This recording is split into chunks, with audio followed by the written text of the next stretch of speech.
Ayolingiz bilan sayr qiling, u bilan tez-tez suhbatlashishga harakat qiling. Uylanayotganda bergan va'dangizni eslatib turing.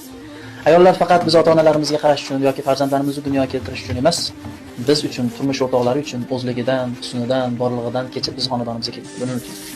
O'zini eridan yetarlicha e'tibor, mehr, sirdoshlikni ko'rgan ayol hech qachon boshqadan mehr, e'tibor talab qilmaydi. Bugun biz o'zimizning haqlarimizni joyiga qo'ymayotganimiz uchun ko'p xonadonlarda kelishmovchiliklar, ajrimlar yuzaga kelyapti. Doim erkak kishi o'zini haqini eslatgani yaxshi, lekin uni ham haqqi bor. Uni ham haqini xiyonat qilishga haqqimiz yo'q. Olayotganda chiroyli va'dalar berib olamiz, falon ishlar qilaman, doim e'tibor qilaman. Kunduzi ko'chani odami bo'lsak, uyga kelganimizdan keyin uydagilarda biz tepamizda haqlari bor. Farzandimiz, ota-onamiz, ayolimiz buni unutmasligimiz kerak.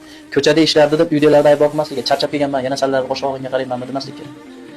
Haftada bir kun bo'lsa ham ayoli uchun vaqt ajratish kerak inson. Hech bo'lmasa 1 soat bo'lsa ham vaqt ajratish kerak. Birga sayr qilish kerak. Sabab kun davomida ayolingiz, ota-onangizga, uyingizga kelayotgan odamlarga, farzandlaringizga e'tibor qilib, asablarida yoki ruhiy holatlarida ancha toliqishlar bo'ladi. Uni bir og'iz eriga sirini aytish bilan yoki eridan bir og'iz shirin gapni eshitish bilan ana shu tugunlar yechilib ketadi va turmush bir umr baxtli davom etadi. Shuni odamlarni bilaman, har kuni 60-70 ga kirib borishgan bo'lsa ham piyoda sayr qilishadi ko'chada.